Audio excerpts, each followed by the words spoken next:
erkak kishining og'zidagi yomon hid, badbo'y hid o'sha ayoliga ham ta'sir qiladi. U oilani mustahkamligiga nisbatan ta'sir qiladigan holat hisoblanadi.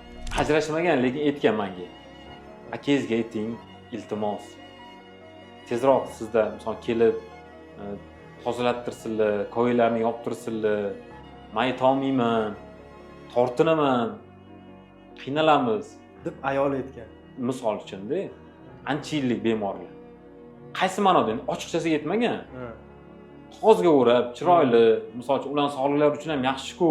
Aytsam tushunmaydi.